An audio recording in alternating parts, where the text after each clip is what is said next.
verbally. Do not accidentally message the entire group. Next. Few things to make this meeting run smoothly are please mute your mic. Seems like everybody's got that covered right now. Whenever possible, please direct questions to the chat rather than speaking them out loud. We will monitor it and we'll make time to answer. However, if you do prefer to ask a question verbally, just wait until the designated question slides.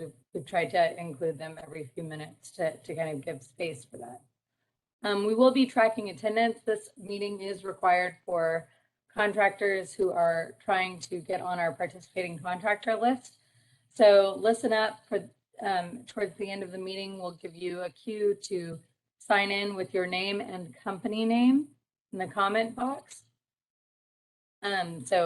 When we let you know, please go ahead and do that, and that's how we will make sure to record that you were present and get you moving along on your registration process.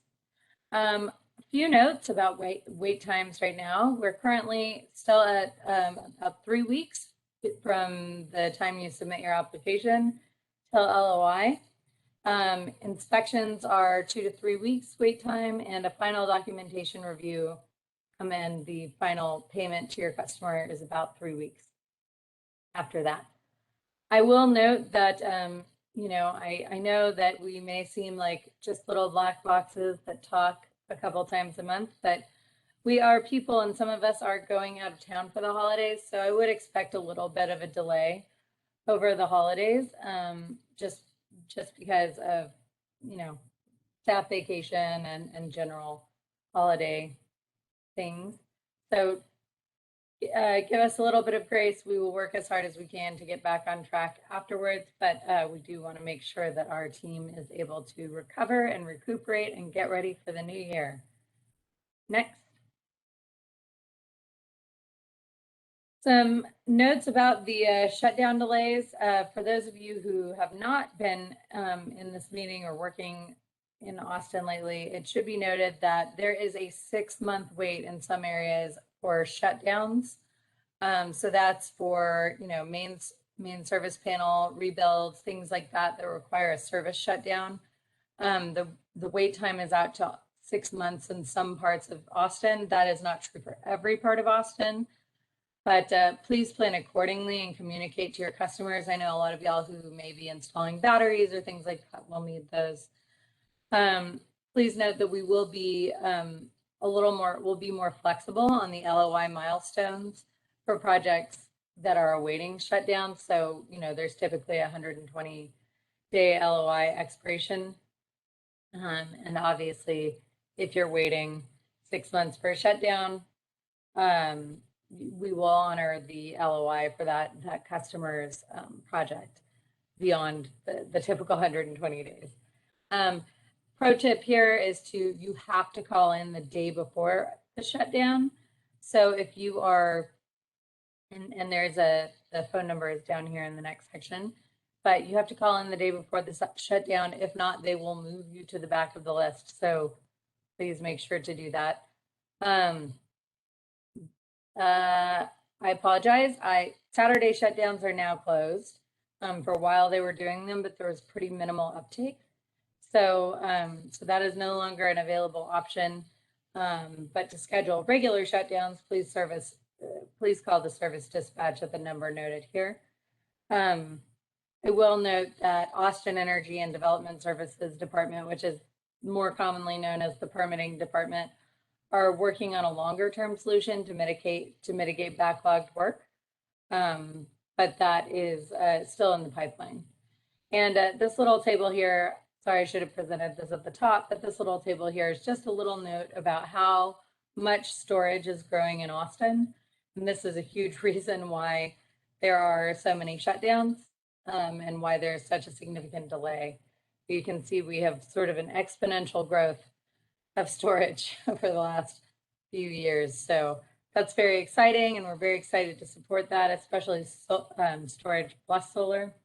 But unfortunately, some of the teams need to, or some of our broader teams and processes need to be updated to meet the moment in that respect. Alrighty, next. Some upcoming meetings. So those of you here, so all contractors, whether you are trying to get on the list or already on the list, are required to attend our general quarterly meeting. We try to kick off the year, all together. Basically, we want to hear from all of y'all out there. So that meeting will be Thursday, January 20th. It is, as I said, mandatory for all contractors. If this is your first meeting that you are attending, you will also be required to attend the technical training meeting that is scheduled for Thursday, February 17th. That is a mandatory part of the registration process. However, it also is highly recommended for any new technical staff you may have. Really, if you have technical staff, whether they be, your master electrician or journeyman, etc., we do really recommend those folks listening in or attending that meeting with regularity, because it is a source of information and code updates, etc. We, of course, will record and send out the slides for all of these meetings as well. And then if you're currently about to attend the administrative meeting, but if you are looking at getting new employees, we highly recommend, new employees who are likely to be processing applications or using the application submittal tool.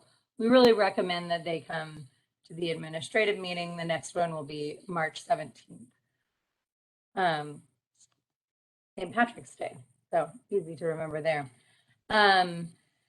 We will be hosting a shared solar multifamily Q&A sometime in January. We had to reschedule the one that we had previously scheduled for December because we wanted to get a little bit more information management and have a little bit more cohesive plan for what that program is going to look like. So, so look out for that. That should be happening probably in mid-January. And just as I noted at the top, registering contractors must attend both the technical and the administrative meeting prior to being permitted onto the list. Next. Quick safety update. I know that we are we are still we're in stage 3 right now in Austin. There's for COVID, there's a lot of talk about Omicron and the potential risks of it. So, I definitely recommend if you are vaccinated, getting boosted. If you are not vaccinated, please make sure to wear your mask. It's not just for you, it is for our shared customers and the folks around you. We really appreciate your continued work to help keep our community safe. Please be mindful of in particular doing door-to-door sales and for inspections for any of those in-person things, and work to excuse me, to follow CDC guidance as it's coming around.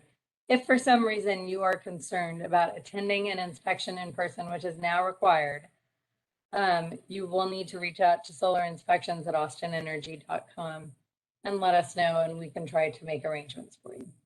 Next. All right, and with that, I'm going to pass the mic to Mary.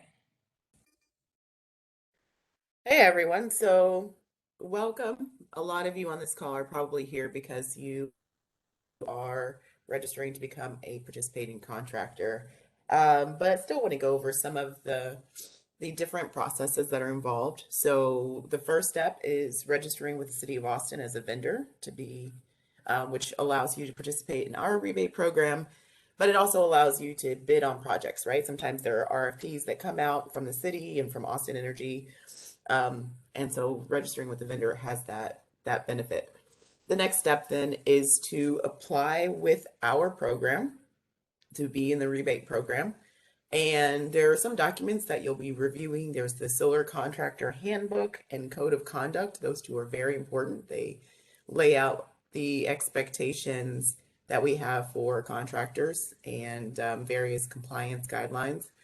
There is the TDLR electrical contractor license, which will verify to make sure that you are allowed to operate in the state as an electrical contractor. And there are various insurances that will double check that when you go online to register to be a contractor, you'll see the actual limits, etc. But there's liability, workers' compensation, and automobile. So you'll submit all of those. After that happens, then the next step is to attend the required meetings, right? And so, as Sarah mentioned, anyone who wants to be on the participating contractor list must attend at least a technical and an administrative meeting before you become a contractor. And the dates for those upcoming meetings are listed there. In this meeting, actually, in a couple slides, we're going to talk about Facta acknowledgement form, or we're going to talk about Facta. And if you are wanting ready to be in the program, then after this administrative meeting, you'll reach out to us and we will get you set up with an acknowledgement form just to confirm that you've actually been trained by attending this meeting. If you do not complete your application to be a participating contractor within 100 days, they do expire in the system. So you'll want to reach out to us, and honestly, there really shouldn't be a reason that you wouldn't be able to, but if you do have reasons for your company not to be able to attend all of the meetings within that allotted time, reach out to solar@austinenergy.com and let us know. Next, please. All right, and then so that's become a contractor, right? Ongoing contractor requirements include everything below. You need to keep your insurance documents current. You'll need to sign off on any new program documents from time to time. We will update our various compliance documents or program forms, and we will require that you sign those. Every quarter, you will need to send a representative to the general contractor meeting. Make sure you're keeping consistent projects in the pipeline and that you're adhering to compliance standards. And we'll talk a little bit more about that at the end of the presentation, but we do take compliance very seriously, mostly because we're just trying to look out for our mutual customers, right? We want to make sure that the reputation of the solar industry is stellar. So again, we'll talk a little bit more about the main things that stand out, but these are the ongoing contractor requirements. Next, please. All right, and Facta, the most exciting part is the whole presentation. So what is Facta? Facta is a federal act that mandates businesses and individuals to take appropriate security measures to protect customers' information against unauthorized access to or the use of the information, right? It is a federal law. It provides protection against identity theft, and it focuses mostly on how we handle customer information. Next slide, please. So again, I just laid out the definition. I won't repeat it to you again, but what are some examples of appropriate security measures, right? That would be truncating credit and debit card numbers, right? Like just having just having part of the number showing, right? Or limiting the access of customer information to authorized personnel. A lot of people are working from home and just making sure you're only sending that information to people that you need to, and limiting those interactions, right? Communicating the importance of Facta and the responsibility of the compliance requirements. So this really, it's not even just managers, for sure, like making sure that there's a culture of safety and security within the workplace, right? And making sure that it's taken seriously, and creating an environment where the data is safe from prying eyes, making sure that whether you're working in the office or at your home, that you're closing your laptop and covering up people's information that you've written down, or closing that, because it really doesn't take very much to get someone's information. It's just a couple pieces of data combined can allow someone to steal their information and their identity, right? So next, please. So Facta data is any record about an individual, whether it's paper, electronic, or any other form, right? That includes the name, the social security number, driver's license number, phone number, physical address, email address. Again, I mean, I recognize that we are in a digital age and it is very easy to get people's information online. So yeah, like I was mentioning in the previous slide, any combination of these things can really be pretty difficult. I'm sorry, pretty threatening for someone's for identity, right? You can combine it and steal them their identity pretty easily, and given our access to people's information. And everyone's responsible, right? So Austin Energy as a company is responsible, our vendors, our contractors, everyone is that we excuse me, enable to participate in our customer facing programs is responsible to be compliant with Facta, right? And so there will be a form, as I mentioned earlier, that will be sent out to customers, rather that you'll need to request if you're a participating contractor that's pending right now, pending being accessed. That's not the word. I apologize. That's activated is what I meant.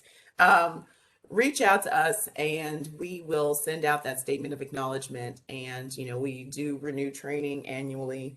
It's just, you know, just having a conversation like this, reminding people about the significance of protecting Facta data. So next. Awesome. I think this is still me. Let me double check that real quick. It's me, Mary. Oh, it's you? Okay. Actually, I will pass the baton to Nafi. Thank you. Good morning, everyone. This is Nafi, and I got to see you all again here. All right, a few basic stuff about our energy efficiency collaboration platform, which we call it Eecp. How do you set it up so the right people are notified? Here we will talk about a few basic workflow of different steps that you will move through as you process a rebate application in Eecp. What is Eecp and who needs a user profile? Eecp is our online platform to process solar rebated projects. For all rebate program in Austin Energy and the energy efficiency programs, you should use Eecp as well. The rebate application processor will be the person or people in your team who are processing applications through Eecp from the initial application step all the way through QA review process that follows the inspection and the final step in Eecp, which is initiate a payment stage where the rebate check is approved and issued. All right.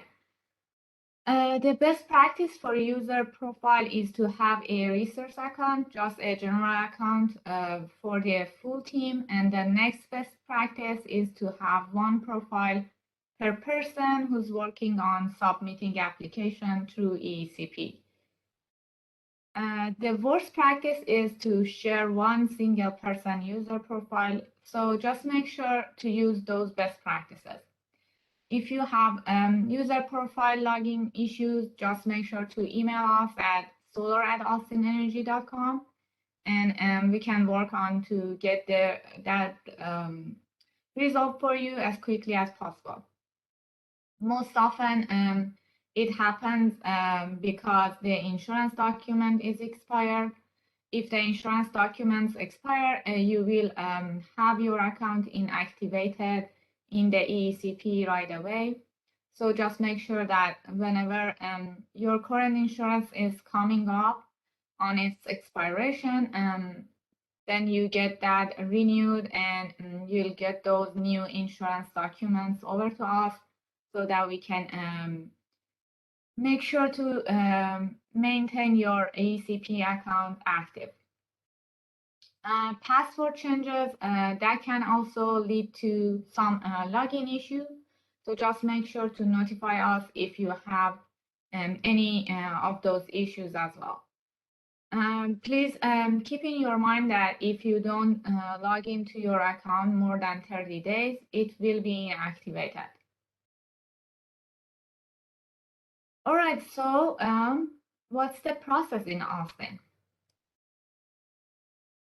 Just some basic day in the life of the solar projects here in Austin Energy Service Territory. The first step, you'll submit the rebate application within Eecp. Please make sure to include certain information like the solar education confirmation number that customer receives after completes the solar education exam. Also, the letter of intent. For rebate applications, that includes the sign cap and the layout for the planned projects. The next step is permitting. So just a reminder that especially if there is a project where you will be using a subcontractor, then the general contractor is the one that needs to put that permit, not the subcontractor. So you can request permits through the Austin Building Connect or ABC. The solar permit in particular is the Auxiliary Power Permit 301, and also Distributed Generation Planning Application or DGPA is required. DGPA has automatic approval if the system is under 50 kW. For anything over 50K, it will require additional review by Austin Energy first, whether by our team or a different group within Austin Energy. After permitting, we move to the installation step, where we deal with things like service rebuild, rough inspections for conduit trenches, and such. We send our inspectors out for those rough inspections if you request them. And if you don't, if you do need to request a rough inspection, please email at solarinspections@austinenergy.com. Also, meter variance is another part of the installation process. If you need to request a meter variance, we have contact information for that later on this presentation in dealing with any various expectations that may apply to your project. Once the installation is complete, then you request inspection from our group. For rebated projects, you request those through the inspection request form. Please make sure to close the project in the installation step. That automatically triggers the post-inspection workflow step in Eecp. For non-rebated projects, you request them. You request the inspections via email at solarinspection@austinenergy.com, and then we will schedule an inspection for you in due course and have one of our inspectors come out. Before each inspection, please make sure that you are testing QA/QC the system, adhering to the inspection checklist as you go through that review of the system, just to make sure that all the important requirements are met. And also make sure that your permit is paid in full before you request for the inspection. Also make sure the permit is active. Sometimes the inspection team has issues with expired permit and they go to schedule an inspection and they cannot schedule the inspection with an expired permit. Please do not request any solar inspection in Austin Energy Service Territory through DSD. Those are scheduled through our group here at Austin Energy. Once the inspection is passed, we go to meter release stage. that will involve the metering dispatch team.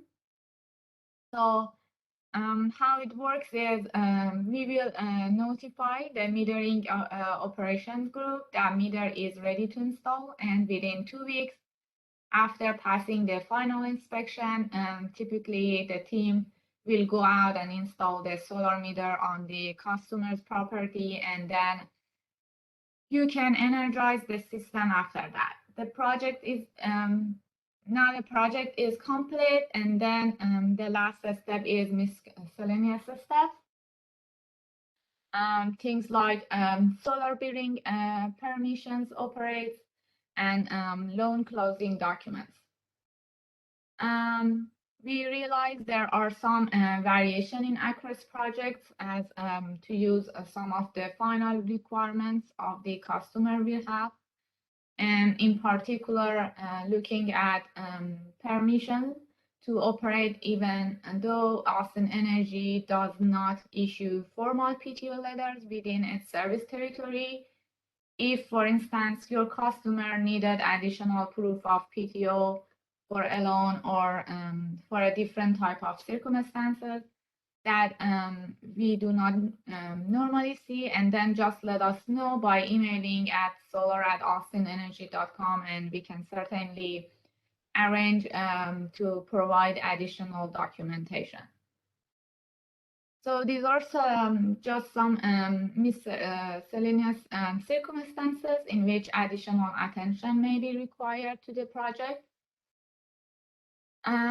All right, these are all the steps that take you through the normal course of the solar projects here in Austin, from the application all the way through the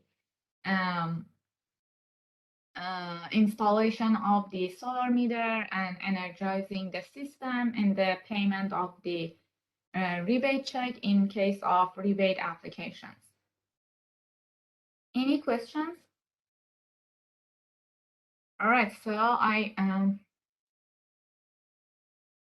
guess I pass the mic to. Thanks, Nafi. Rad. Yeah, I'll step in. I get to talk to you guys about the fun part of the program.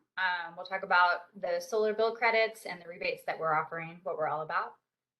Next slide. So to be clear, we have two different types of incentives for any given customer. They get a solar bill credit. We also call it our value of solar rate.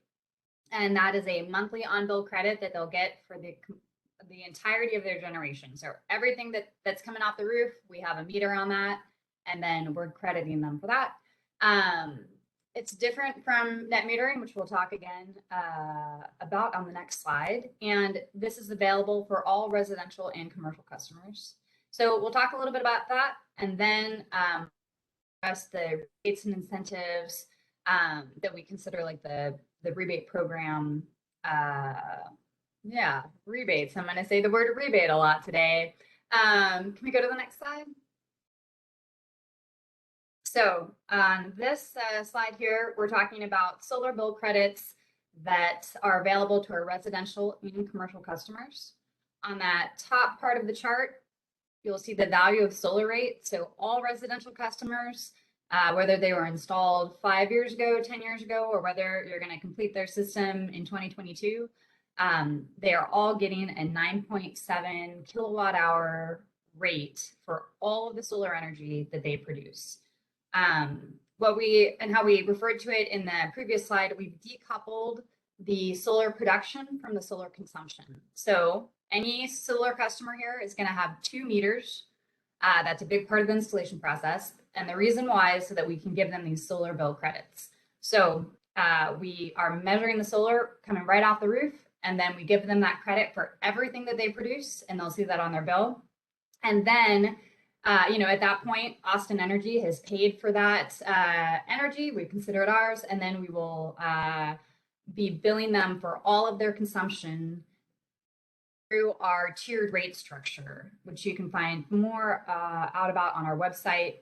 But in general, it's in 500 kilowatt hour chunks. The less that a customer uses, they're charged more of those lower rate tiers.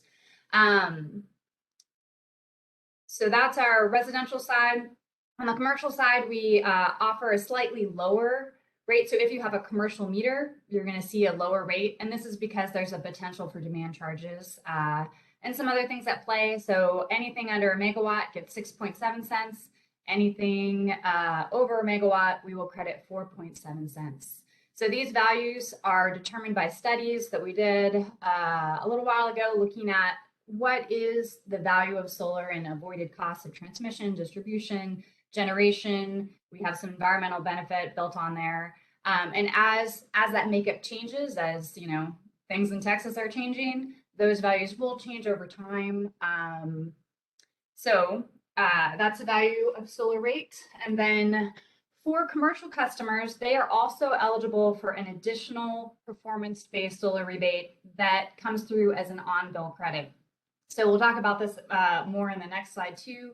But just so that you know, in fact, I'll cover that more clearly in the next slide, but just, you know, that the commercial customers can get both of those things. If they're part of our performance-based solar rebate, the PBI, then they're going to receive both the value of solar rate on their bill, and then they will also see this performance-based solar rebate, which, as you can see from this table here, it's split up into 3 groups: medium, large, and extra large, based on the system size installed per customer, behind like per meter. And it is a credit that we offer for a set term, so those numbers won't change for any given customer once we issue that rebate for 5 years. And the bullet points here, we want to make sure we're talking about kilowatts and AC. Please, in any paperwork that you're dealing with, whether it be a customer agreement form or a DIGPA form, we are calculating the AC value as 0.83 times the DC value. So I know there are lots of different ways to do it, and there are lots of reasons why you may do it a different way. For our system and to keep things consistent, 0.83 is what we're going with. So please help us out there by calculating it that way. You'll also see that within Eecp. So if you're ever confused, you can go into measures in Eecp and you'll see that we populate those values for you based on your system. Yes, do you know that capacity-based incentive projects, which we'll talk about, don't get the PBI credit? So we're going to dive into that in a slide up here real quick and throw just lots of acronyms at you. And then also, yes, the value of solar and all rebates are subject to change. So this concludes the solar bill credit portion. Let's go ahead to the next slide. So in this slide, we're going to talk about our rebates that are one-time rebates specifically for residential customers. So in addition to getting the value of solar for all of their solar production, your typical residential customer, for any solar system that they install that's greater than 3 kilowatts, if you are a participating contractor and you submit it through our Eecp portal, and we give you a letter of intent, which we'll talk more about, that says we think it's a good project to fund, then your customer is eligible for this $2,500 one-time check. So I know that we've done it different ways in the past, and other utilities do it different ways. It doesn't matter the system size, as long as it's above 3 kilowatts. In this case, it's actually 3 kilowatts DC. We will offer that rebate for them. And please note that this is a solar rebate. We are not currently offering battery rebates. So even though we do have some space to fill out battery information, when you're dealing in the Eecp portal, we want to make sure that we keep that solar system information separate. And then for multifamily, so if you're a duplex, you're still going to use the residential program that you see in the left column here. If you are a triplex, you're still going to use the residential program. Even if you have a building of 4, you're so close, but you're still going to use the residential program. However, if you have more than 5 systems total under, on one premise connected, we're not talking about, distinct properties, then you can apply for the multifamily program. We assume that those units are going to be smaller, so we will allow a smaller system size. And then if it's traditional housing, we'll offer a 40 cent per watt rebate. And if it's multifamily, we'll offer a 60 cent per watt rebate. And this also is a one-time check that we will, we'll offer at the end. So that's a system size DC multiplied by the rebate level there to get those multifamily rebates. And again, rebate levels are subject to change. So this covers our resi rebates. So we can go to the next slide. Thanks, Nafi. Okay, so in this one slide, we have our commercial solar incentives, and we have them split up into two groups. On the left side there, you see our capacity-based incentive, which I haven't talked about too much yet. And then on the right, you see the performance-based incentive, which we talked a little bit before because it is a solar bill credit. So if you have a commercial customer, they can apply for either one of these programs, but not both for any given system. And a system is, we consider what goes behind 1 meter. So if they have a large complex and they have multiple meters, then they're going to have multiple systems. So for that capacity-based incentive, we're really excited about it. We have a special place there to serve nonprofit entities, which can't take advantage of the solar tax credit. If you find a way to allow your nonprofit to take advantage of the solar tax credit, then you're going to have to use the performance-based incentive program unless the system size is under 75 kW AC. But assuming that they are a nonprofit operating, with the good heart of a nonprofit, but not getting that tax credit, then you can apply for this capacity-based incentive that offers $1 per watt based on the DC system size of the system. And that system can be as large as you want it to be. We cap the incentive at $481,928. So that's a 400 kW DC, AC system, sorry. And we'll send that out as a one-time check. To be clear, this check goes to the customer. We are not writing checks to the contractors. And so we'll do this as long as these funds last. And the payment calculation there is the system size DC multiplied by the rebate level. So that's really exciting. We hope you're excited about that. If you guys know of nonprofits in the area, tell them about it. We love approving nonprofit incentives. Now, if you have a small business, and to be clear, the business doesn't have to be super small. The solar system size that they're looking for just needs to be under 75 kW AC. Then you can also apply for a capacity-based incentive. So we know that smaller businesses tend to install smaller systems and have different constraints for going solar. So this is our attempt to really welcome them on board with a 60 cent per watt rebate.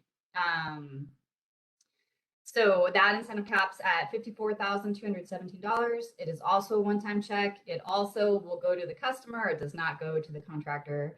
And it's calculated by the DC system size times the rebate level. So really excited about those programs. And then on the right side, let's dive in a little bit more to the performance-based incentive. We have it split up into what we call 3 groups. We refer to them as our medium, large, and extra large. So medium is any system that is under 400 kW AC. We've got our large, which takes you up to a megawatt, and then extra large will take you over a megawatt. Please be aware that any system that large will need more integration with ERCOT and some extra paperwork, but know that we do offer an incentive for them. So those medium size systems will get 9 cents per kilowatt hour. That's an on-bill credit. That is a rate that will continue for 5 years. And it's based on how much energy they actually generate. So it's going to be based on how you guys design the system there. The large systems get 7 cents per kilowatt. And then the extra large, we will offer 5 cents per kilowatt hour of production. So those bill credits, we intend for them to be on-bill credits to the customer. In some cases, if the customer needs a check, you guys can check in with us, or they can check in with us, and we can find a way to cut a check from time to time. And this is our 5-year program, to be distinguished from we had a program that we just were running earlier this year that was a 10-year PBI program. So you may run into people that are familiar with that or not. 5 years is what we're doing now. And again, that payment calculation is the monthly production, what they're actually producing. You know, what we have those meters that are reading their production, all of the solar production multiplied by the rebate level. Yeah, so those are our commercial incentives. I think that wraps us up. Nafi, will you take us to the next slide? Okay, one more. So let's talk about required documentation. What do we want from you besides outstanding customer service and all of those things to process these rebates? For any application using the Eecp portal, yeah, the P stands for portal. So using Eecp, to apply, what we're looking for is the layout and a customer agreement form. The layout is something that you will put together. We'll review that in a minute here. And the customer agreement form is per program. So the CBI program has its own customer agreement form. The PBI program has its own customer agreement form. Multifamily and residential also have their own customer agreement form, and you can find those within Eecp. And then, and you're like, wow, that's not a whole bunch of stuff. We're not doing, you know, we're not the permitting department. This is the rebate department. So you will have additional documentation that you need to prepare for the permitting department.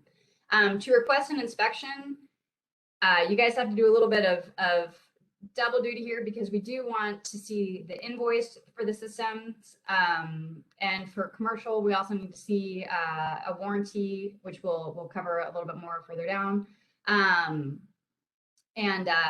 Oh, you guys have lucked out because we don't require so many of these things to the Eecp portal. You no longer have to submit the string size calculations or system photos. So my bad there. I didn't fully update this slide, but it's good news for y'all.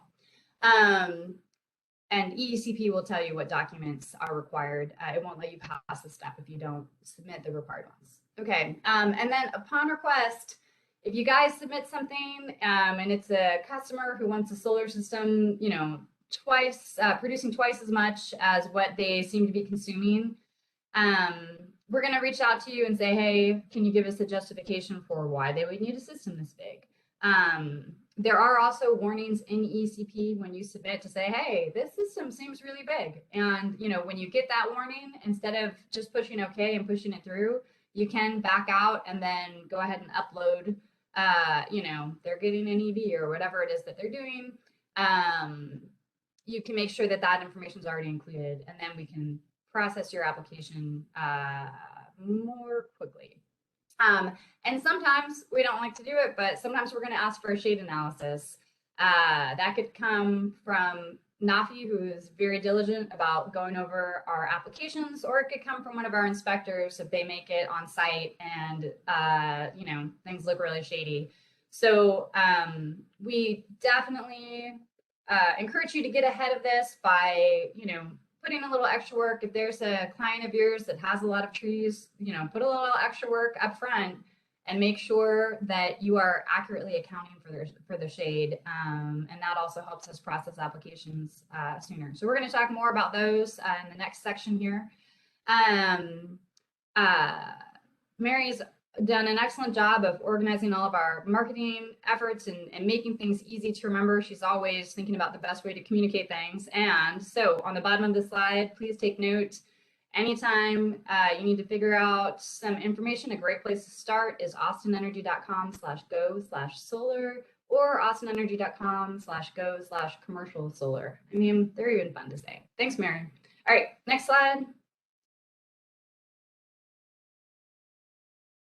So that moves us to the next section. Did anybody have questions about rebates before I hop off? Awesome. I'm going to pass the mic back to Nafi. Thanks, Nafi. Thanks, Val. All right, let's go through how to process an enrollment in Eecp. Some of you may already be familiar with this process, but we have a few new contractors, so please bear with me as I explain this process. For the application stage, you will find our website at rebates.austinenergy.com. And then if you are set up as a participating contractor, you will be able to log in to create new enrollment for a solar project. You want to go to enrollments and select new enrollments. We've highlighted in there on the right.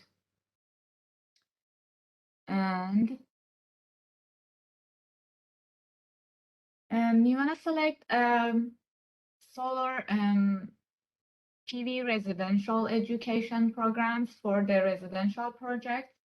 And then I'd recommend putting it in the account number. So when it goes to searching, you can select the drop down on general search account number. Enter your client's account number in there, and then their name should pop up and you can hit next. However, if you skip this stage, you can enter it in the application phase, but this will help auto-populate the field for you. All right, and there is a reference number. We use that number to back to the solar education course confirmation number. Although this number will auto-populate, but go ahead and delete that number and enter the reference number that your customer provided you. Next, you need to go to the drop-down to the battery storage questions. If the project has battery, all you need to fill up that section. And we also would like to know if this is an addition or replacement to an existing system. I mean, if there are already panels on site. Please let us know, and then you'll go ahead and get that done. If you have entered the account number previously, this should auto-populate. If not, you can enter it here, and then it will pull up your customer's information. So go ahead and use that.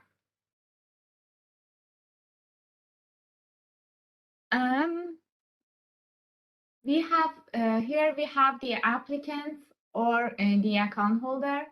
Your applicants need to be either the Austin Energy account holder and authorized user on the account, which means that the account holder has said that person can pay the bills.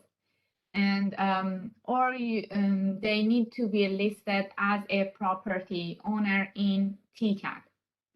So you'll see that it will pop up with the account holder and their information when you're entering the application information. If it is easy for you, please do so. It's really helpful just to have that person be the same as the account holder. If not, then we may ask for further questions. Also, make sure to enter in their email address. It won't let you go to the next page if you don't enter the applicant email section here. Usually the mailing address will be the same as installation address. If for any reason they would like to check mail to their address, please make sure to fill that section out too. All right, the pay section. The applicant must be one of the following: the account holder, an authorized user, or the property owner. If they are not the account holder or the property owner, then what you can is to ask the account holder to call Austin Energy and add them as an authorized user, and then we can move forward with their name on the cap. As you can see, the pay section isn't always checked, but if the applicant is the account holder in the pay section, you can just go ahead and fill that, that round bubble there for account holder or just applicant. That definitely makes our process a little bit easier. So if it's the same person, please feel free to do that for us. Then as far as closing out the applications page, you will want to click save before moving on the next step. And we have our pro tip here at the bottom. As you can see, please make sure that the names are consistent.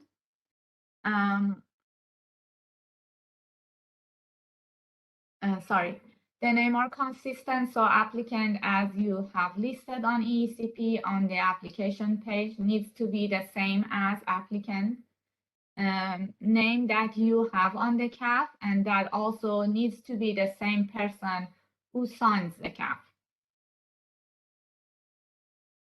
All right, any questions about this part?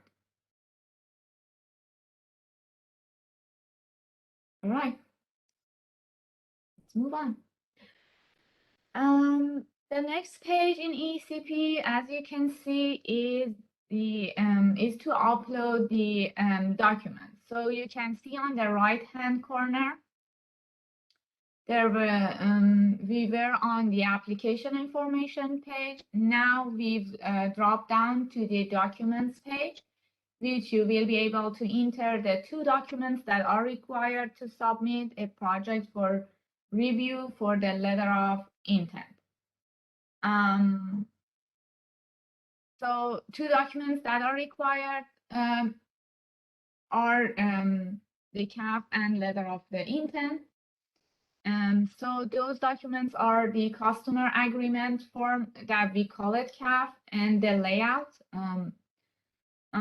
When you are uploading those documents, you can click new and then select the document, or you can just go ahead and click on the little edit pen and paper icon there, and then you can drop those documents in when you drop them in. You want to make sure that they are appropriately selected in the drop down, and then make sure that you save them. Please save the document. If you have the option to print them as you are moving through your process, please refrain from printing them. We do still accept handwriting signature, as you can see here.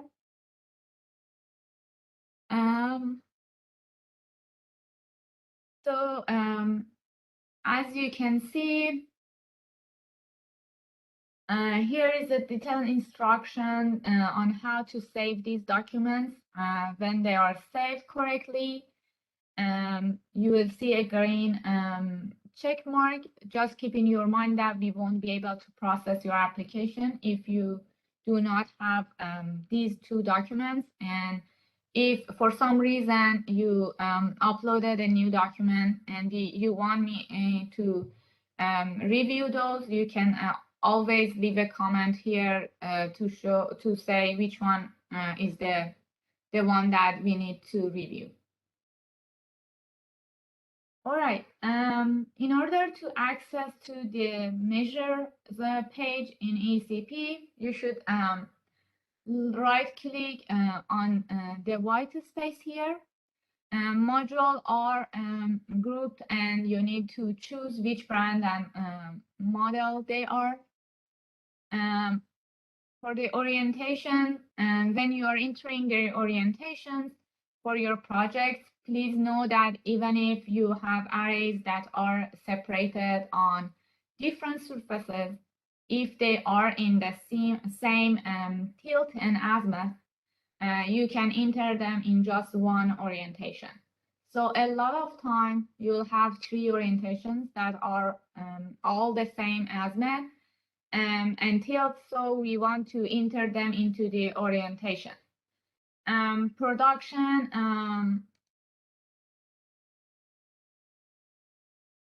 you should enter the estimated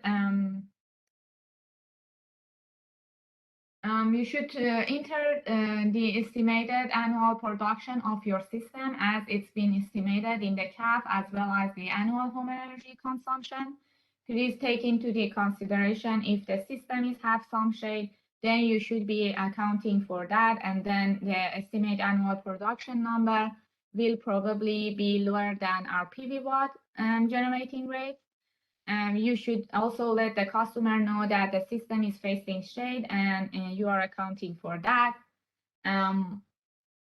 Also, when enter those numbers, you may see a warning that will pop up when the system is oversized, meaning if you are above 110% of the consumption. If that's the case, you will need to get an oversizing waiver signed by the client explaining why the system is oversized. Sometimes is overproducing, is over promising estimation, so you will get a notice saying that is below the 75% total solar research fraction.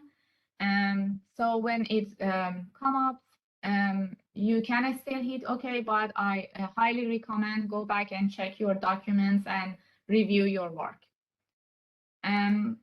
Always make sure to double check the layout and CAF you entered. Make sure that there is consistency in the information between CAF and what you entered into the measures, and then you can hit process and it will send the application to us. You always can use the checklist as a general review for application checklist. There are things that you want to make sure are consistent in the documentation. You want to make sure that you updated the reference number that matches with solar education confirmation number, the installation address and mailing address are correct. The account number matches both in CAF and Eecp, and you know, the applicant is either Austin Energy account holder, authorized person, or TCAT property owner, as you can see here. As far as for measures, you want to make sure that cost matches what in the CAP. Array capacity should be the same, and azimuth and tilt should be called out as the layout. And the layout should have the NABCEP certified professional seal. And application correction loop. If any changes are needed, a reviewer place the application on hold. With the reason code, you'll get the notifications and you can go ahead and mark corrections and just make sure to choose the requested update completed, and we will get notified after you submit those. Any questions? All right, I pass the mic to Val, I guess. Yeah, hey. And I'm going to go through these a little quickly. I do, of course, welcome any questions. Put those in the chat and either I or the team will get to them. And also know that this slide deck will get sent to you, and we have directions in the Eecp as well. But what we're reviewing here really helps us process things in a timely manner.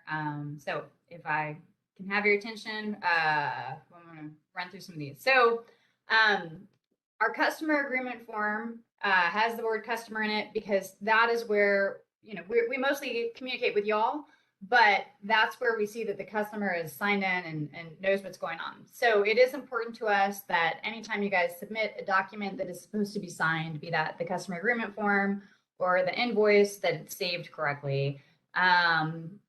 And I get it. It's no fun to have to go back to a contract or to a customer and be like, hey, this form wasn't right. Can you re-sign it? I had to correct something. So people don't like to do that. It's also easier just to have them sign a blank form, but don't do it. Please don't. Our software tells us when y'all do it, and then we'll kick it back. It becomes a compliance thing. Please, as participating contractors, act within our code of conduct. And when you have a signed form, whatever platform you're signing it from, make sure it's completely filled out before the client signs it. Then you want to save the document. When you print it out, when you use that print function on the right, it becomes a dead document. We'll kick it back. So instead, you want to continue to save it. And at that point, refrain from editing the document further, and then you can upload it into our portal. Just, you know, like I said, we can see if it's signed and the signatures are valid. If they aren't, again, we're going to kick it back to y'all. please be aware. Okay, so let's talk about the customer agreement form. We're going over the residential customer agreement form. As I mentioned, we have a different one for the PBI and the CBI for commercial program, but this will give you the general idea. The first couple pages of the form are actually the program guidelines, so they can read through it, understand, you know, what our program is about. And then we get to section 5 is the customer agreement. So this is where they're saying that they're, you know, confirming that they are an eligible applicant. They need to be either an account holder or they need to be a property owner. This is where they say they've read the guidelines, so give them some time to do that if they want to do that. It prevents them from coming back and asking us questions later. This is also where they say that they've taken the online Austin Energy Solar Education course, which we have not covered much here, but it is required. It's an awesome course. It's just an online site you scroll through. All of your customers should look it over. Our requirements are that they take it and then provide you with a reference number, which they'll have a place to fill out the form here with. And there's a live link to it for them to check it out. So that's one of our program requirements for them. This is them acknowledging that if they size a system over 110%, that they're not going to be able to cash that out. So if your marketing sources are saying, you know, make mad money selling solar to your utility, they should read over the guidelines, do the education course, and then be aware that that's not what is happening. And so then the first block, so they're going to initial all of those things. That's for the customer to do. Then you'll fill out your contractor details. If you're using a subcontractor, put it in there. Also, the representative that is working with the customer, please put your email in there. The applicant, again, is the person who is signing this form, whose name is in Eecp, and you know, should be either an account holder, an authorized user, or the property owner. So, and then you want to make sure that mailing address is correct because that's where we're sending the check. And then you'll see the Austin Energy account number. You get that from their bill, and then the solar, thanks Facta, and then the Solar Ed confirmation number. That's something that they will provide you with after they take the class. So that Solar Ed confirmation number, pointed out one more time, on the left side, second from the bottom. So let's go to the next slide. Continuing with the CAF, this is the next section down. Oh, you know, I kind of went through this a little, well, I'm going to go through this a little quickly, but I know you guys can look over these more if you're not wanting to fill these things out. We will send this to you and ask you like to fill out your forms properly. So the applicant information, yeah, I think we've covered. And then we can go to the solar project details. So you're going to get that annual home consumption from the bill. On the bill on the left side of the page, both on the bill itself and on the slide, you'll see a bar chart. That's the electricity use. On the bottom of that picture, you'll see the 12-month average consumption. Sometimes it says 13-month average consumption. Whichever it is, you take that average and then multiply it by 12 to get a year's consumption. If it's a new build, you know, you can estimate what the consumption would be by looking at other houses of similar sizes, those sorts of things. And then also we want you to put the annual estimated solar production. That's your estimate. That's what you are telling the customer that the solar system is going to produce. It should include tilts and azimuth and any shading going on, and enter it in there. Yeah, and as the notes on the right side of the page say, again, we don't, if you're going to have a system over 110%, we need to understand why that is the case. We don't recommend that because the value of a solar credit, you know, we don't cash it out. It just stays on the account. And we don't want customers having massive credits. You know, sometimes you talk to people that have hundreds of dollars of credits they're not able to use. So let's go ahead and drop down to the next slide. Yeah, so do fill in, this is where you put in the system information, the total cost before incentives. That's misleading, it says total, but the line above it says solar. So please just put the solar costs, don't include the battery information there. The solar system size, that's also the solar system DC. We're not collecting battery information on this form. And then you'll see that next line right below the orange is percentage of annual home consumption. Oh, no, you're good. Go ahead. Thank you, Nafi. Oh, well, okay. Sorry. Wait, pop back up. My eyes are slow. Sorry, y'all. We're just making sure you're all paying attention. Okay. Okay, so we can do it here. We can do it here. So we have that oversizing waiver. Right above that's the percentage of annual home consumption met by solar production. I understand this is an extra calculation you're doing for this form, but you probably already have this in any of your proposals. So you just want to put the percentage offset there. If it exceeds 110%, then you'll fill out that box below that's the oversizing waiver for why the customer is looking for that. The oversizing waiver only needs to be filled out if it's above 110%, but every application should have that percentage of annual home consumption calculated for us. Finally, on this CAF form, the customer agreement form, please put the rebate amount. Right now, it's at $2,500, so that we know you're being clear with the customer about what the rebate is. I think that covers that form. Any questions on the CAF? Y'all are so quiet today. That's all right. Okay. So you remember that chart I showed you earlier? The two pieces of documentation you need for the Resi program are the layout and the CAF. So let's talk about the layout real quick. On the layout, you guys should be working with somebody that's NABCEP certified, and they should be proud enough of your design to put their sticker on it there. So it needs to NABCEP certification. It should have the customer name and the installation address.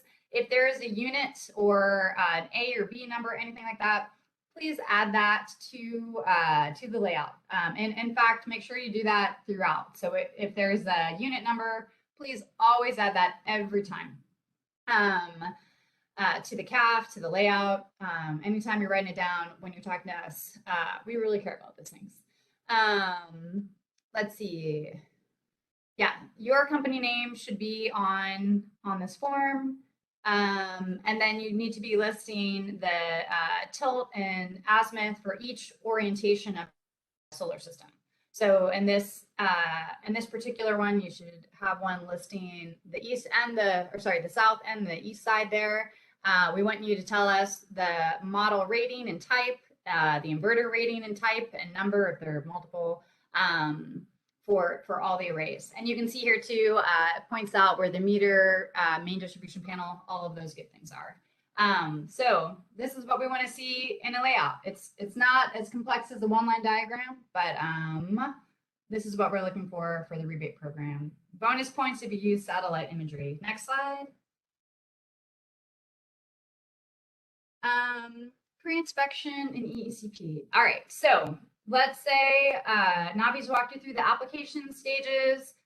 You've submitted it. What you're going to get at that time after we review your layout and your CAF, if it all looks good, we will issue the letter of intent. The letter of intent is when we say, hey, we are going to fund your project. We send it to you and to the client email that you have entered in Eecp, right? So you guys will both be notified that we are good to fund the project.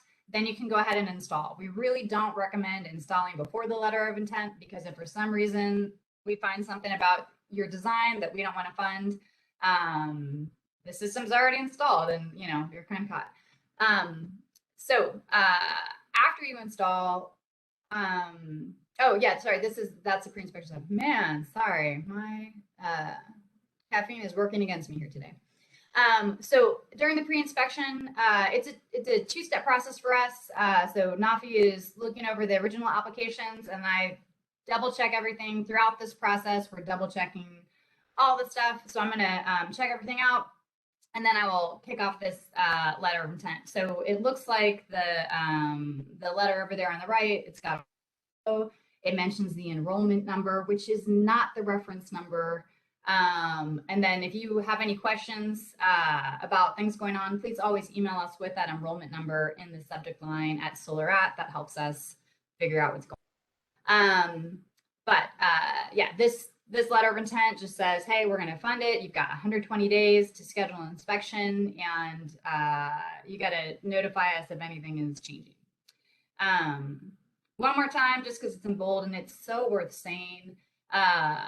Not a great idea to install before you get the letter of intent. And if you read our program guidelines and all of our rules, before we issue this, so if for some reason we decide we don't want to fund the project because it's too shady or whatever you have going on, you're not using new components, whatever. If you guys can't come back to us with something acceptable, we may decide we don't want to fund it. And then if you want to continue to be in our program, our requirement is that if you're submitting things that aren't acceptable to us, you have to release the customer from the contract without penalty. So none of this like $1,000 design fees or anything like that. You know, and if you don't want to do that, then we're going to suspend you from the program. But that's what the letter of intent is about. Any questions on that? Okay, let's go to yeah, awesome. I'll pass it back to Nafi. Thanks all.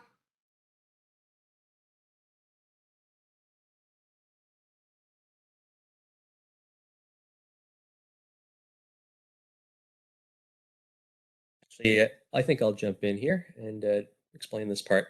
So the next steps of the process, once you have received your letter of intent and installed the system and made sure everything is good to go for inspection, is you'll go back into the installation workflow step in Eecp. So that it's actually a dual action here. So you'll need to both close this installation step in Eecp and also formally request your inspection through the solar inspection request form, which I'll get to in a couple minutes. But here, when you're in the installation step, what you'll want to do is access that workflow step that the red box is drawn around here. You'll want to make any changes to the system measures that have occurred during installation. So for instance, if your panel type changed due to supply chain issues, that would be the place to change it in the measures. You'll also want to upload any remaining documents that you require. For residential, this is usually just the invoice. And then you want to confirm that you've requested your final inspection through the website. So ideally, you'll submit your solar inspection request form first, and then immediately go to this installation step in Eecp and confirm that you have that you've submitted that request form. I'll go to the next slide here then, Nafi. All right, perfect. This is just showing you how you would go to the measures and in the installation step and change any of those fields there that you might need to. So that should be fairly intuitive, but if you have any questions, please let us know. Next slide, please. All right, and then this is some graphics showing you where you would go in Eecp to upload the remaining documents. So there will be a Documents tab on your left-hand side when you're in the installation step. And when you're uploading the invoice, for instance, you'll want to look for a red exclamation point that will tell you any additional documents that we require that have not been uploaded yet. So you want to upload in the row that has that red exclamation point. All right, next slide, please. And this is just a quick example of the details that we'd like to see on the invoices when you upload them at this stage. So your company name should be on there, customer name and signature, the installation address, description of the equipment, and the cost of the project, which should separately itemize those costs that are not eligible for the federal tax credits, and the local incentives should be itemized separately as well. We just want to make sure those aren't lumped in with the project costs that are tax credit eligible. But anyway, as long as you adhere to these general rules and the details that we want to see on the invoice, then you should be good to go when we get to the QA review step later. All right, next slide, please. All right, next step, post-inspection. So to request an inspection, you'll want to go to the Austin Energy website where we house the solar inspection request form, which the example is in this graphic here on the right. So you'll want to fill out all the required fields. Most of the fields on the form are required. Depending on the type of inspection you request and your answers to a couple of the other questions, there will be additional fields that will appear conditionally, depending on which answers you select. So once you've finished filling that out, you'll just submit the form online, and we will receive that inspection request into our queue you'll receive an email at that time confirming that we have your request, and we'll also send you additional notifications when your inspection is scheduled and when it is completed later. Note that if Austin Energy is not your service provider, so if your customer is in the city of Austin but has one of the other service providers like Encore or PEC that do provide electric service to some Austin residents, so you'll want to request those inspections for those other providers through the Austin Build and Connect portal, i.e. the city permitting portal, and not through this inspection request form, because Austin Energy will not conduct your solar inspection in those cases. Just a note here on the bottom too that in order to remain in good standing in our program, contractors need to maintain a pass rate of at least 70% on their inspections. This is something that we'll be checking for periodically every quarter or so. So we'll evaluate you based on your pass rates over the last 3 months. We'll be doing the next check-in sometime in February to evaluate contractor performance. So just make sure you're QA, QCing your systems, quality checking them, making sure everything is in line with our interconnection guide and design criteria requirements, and that'll be a good way to keep yourself above that 70% threshold. Next slide, please. All right, so when you're in the installation step, closing it out, to confirm that you have requested that inspection on the website, we have a couple new questions here, which are in line with questions that we were already asking on the installation step for our new commercial programs. But these two questions that are highlighted in that box there, have measures been updated for inspection, and has inspection been requested through the website? These are new for the residential installation steps as of this week. So just something to get used to seeing and get used to answering these two questions. Just helps you and us to verify that the appropriate measures have been updated for your system if needed, and that the web request has been submitted, just to make sure that we've crossed all of our T's and dotted all of our I's here. So when you're in the installation step, to close it out, you'll want to make sure that that outcome is set to work complete. You'll want to fill in the actual visit date field, and that can just be today's date that you're processing the application. And then you want to make sure those two inspection questions that we have highlighted here are both answered yes. If you haven't yet done either of those things, then please make sure to do that first and then come back and select yes. Otherwise, you won't be able to close the installation step. And then you will hit that process button on the top left once you've filled in those fields. And that will close the installation step. It will kick off the post-inspection step in Eecp, which is a step that we will close later after your inspection is passed. So you and your customer will both be notified when your inspection has been requested, when it is scheduled, also if it is postponed or rescheduled. And again, we will notify you once the inspection is completed, whether it passes or fails. If it fails, we will list the deficiencies that the inspector found. We'll list those in the failure emails so that you have them right there to see and to go make those corrections. Note that all these emails are sent from our Smartsheet platform that we use to manage inspections. So it will come from our Austin Energy Solar Inspections group or from the individual inspector via Smartsheet. And please make sure to add that email address as a safe sender in your email accounts, just to make sure that these Smartsheet-based emails are not routed to your spam folder. All right, next slide, please.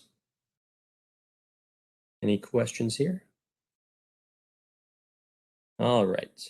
Next step of the enrollment after post-inspection has passed is going to be QA review. So we'll go to the next slide. And just this is a really quick rundown of what our QA reviewers are looking for at this step.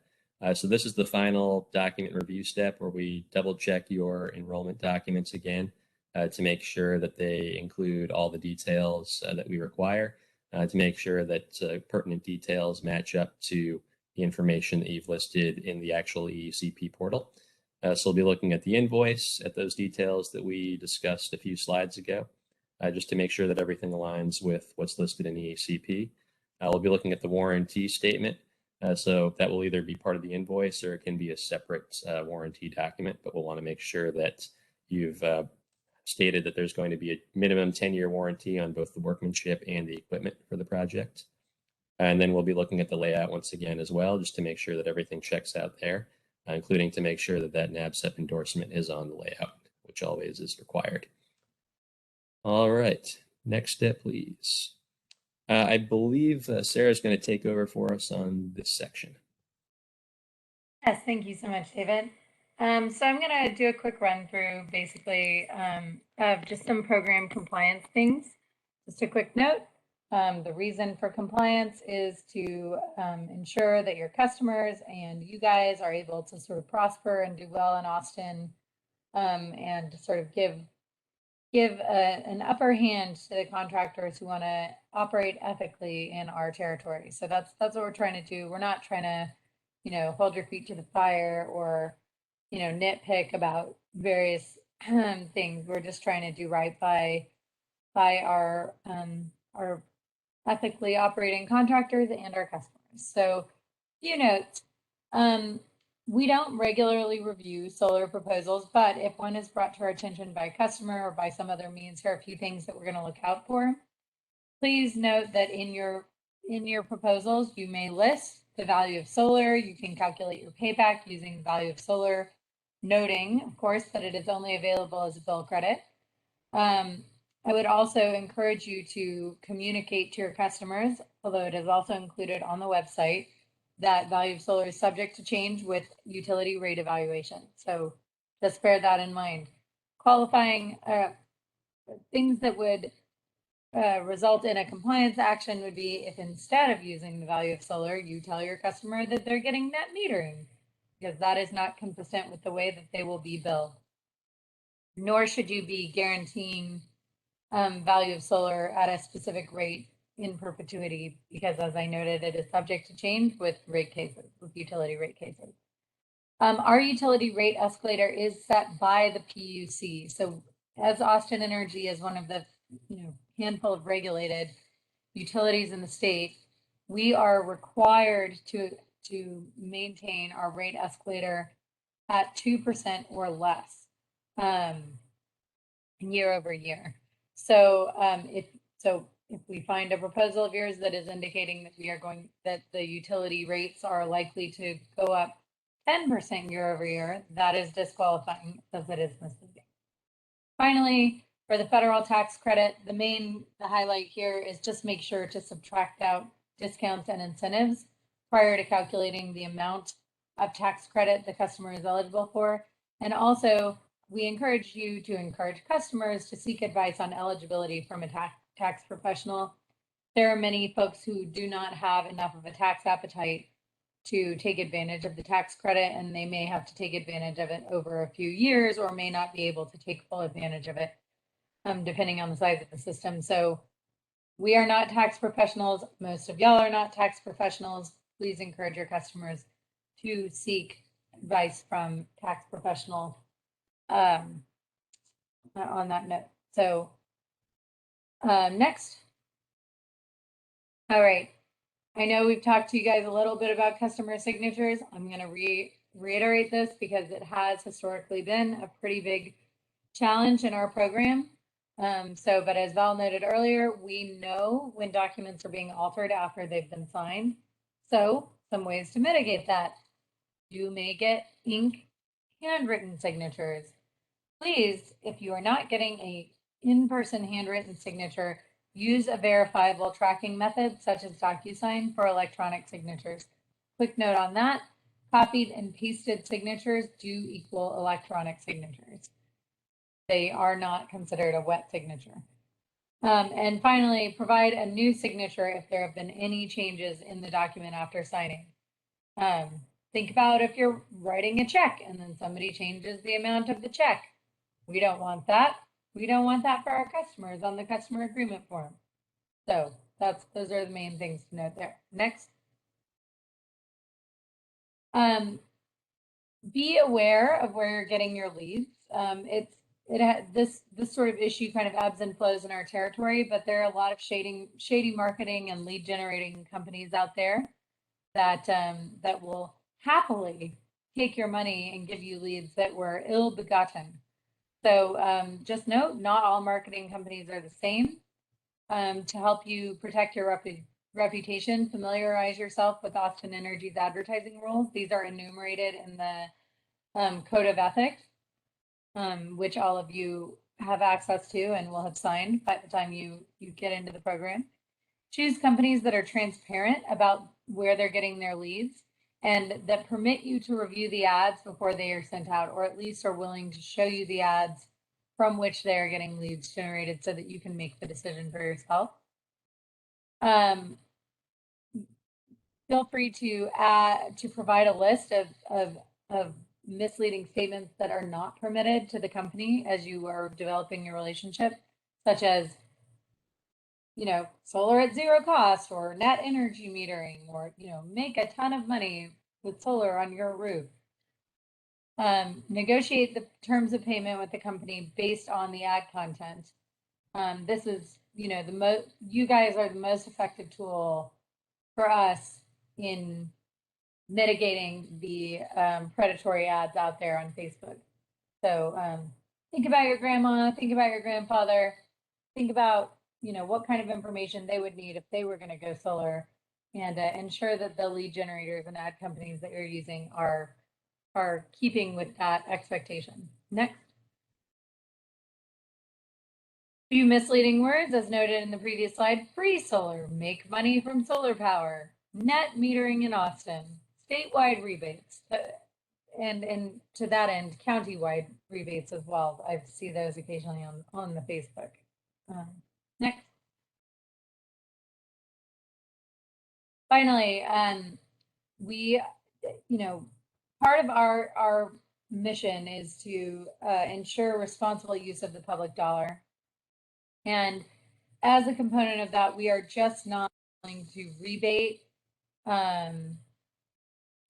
are just not willing to rebate heavily shaded systems. You're really not doing your customer any favors. And I sort of think of shaded panels like when you see a sprinkler watering the sidewalk, not doing much good, and it could be doing some bad. So, so that's part of why we have these shade requirements for our rebate program. We encourage you, if you have any question about whether or not there is sufficient TSRF on a proposed layout, that you go ahead and do an on-site shade analysis, just to make sure that you're over that 75%. If you are, you are not required to upload a shade analysis for every application, but we may request a shade analysis. So if we do request a shade analysis, it should be conducted on site and in person. We do not permit, if you're requested to submit a shade analysis, we do not permit Aurora or a Google sunroof. It has to be up to date, because those are using LiDAR data that may be a few years old. Please make sure that your analysis includes a layout that displays where each measurement was taken. The tilt and azimuths should match the Eecp measures that you've already entered. Please take pictures and or TSRF measurements of each location. So you can see here a little picture of what that might look like. And take the average TSRF for the entire roof, with evenly spaced evaluation points throughout the array. To avoid a warning, your average TSRF must be greater than or equal to 75%.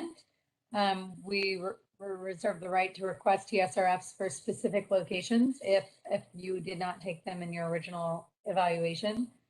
And we do request that you provide the shade analysis within 10 business days of request. This is both to better serve you and for our mutual customers. We take it very seriously, and repeat offenders may be suspended from the program. Next. All right, and that's it for the primary content. There's a few slides here at the end that have some helpful links and contact information for various things. I encourage you, before emailing us at SolarAt, to look through these links to make, in particular, the next slides, not be able to just click over one, that have like phone numbers and contact information for like folks in the permitting department and City of Austin vendor registration, things like that. So I encourage you to look at those. And yes, please go ahead and put your name and your name in the chat here. And sorry we ran a little bit over, but we appreciate your time and we look forward to having you on the program. Thanks so much.